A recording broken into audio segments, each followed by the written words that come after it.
Market अभी all time high से 10% तक क्रैक कर चुका है। लेकिन अभी मैं जो बातें आपको बताने जा रहा हूँ उसे सुनकर आपको लगेगा कि ये तो कुछ भी नहीं है, मार्केट अभी और नीचे तक गिर सकता है। तो चलिए उस रीज़न को समझते हैं और इस पोजीशन में आपको क्या करना चाहिए वो भी मैं आपको बताने वाला हूँ। तो चलिए इस वीडियो को शुरू करते हैं। तो सबसे पहला रीज़न जो आप सबको पता ही होगा कि फॉरेन इन्वेस्टर जो है वो पिछले लगातार 1.5 महीनों से सेलिंग कर रहे हैं। किसी भी एक भी दिन इनमें से नहीं है जब उन्होंने नेट बाइंग किया हो, वो लगातार नेट सेलिंग कर रहा है।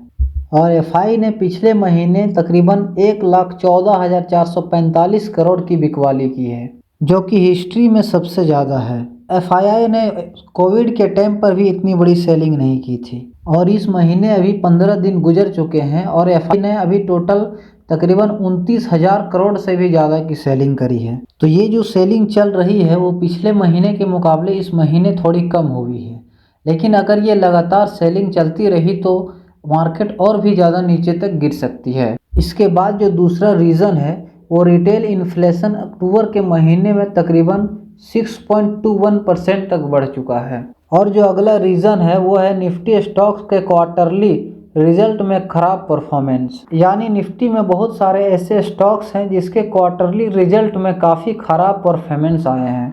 मैं किसी स्टॉक्स का नाम नहीं ले सकता, लेकिन बहुत बड़े बड़े स्टॉक्स हैं जिसके क्वार्टरली रिजल्ट बहुत ही ख़राब आए हैं। इसके बाद जो नेक्स्ट रीज़न है मार्केट के गिरने का वो ये है कि ग्लोबली ट्रेंड ये चल रहा है कि इंडिया में स्टॉक्स को सेल करो और चाइना में बाई करो, और इसी कारण से इंडिया का स्टॉक मार्केट पिछले एक महीने में 6% से ज़्यादा गिर चुका है, जबकि चाइना का जो शंघाई कंपोसाइट है वो पिछले एक महीने में 3% से ज़्यादा बढ़ चुका है।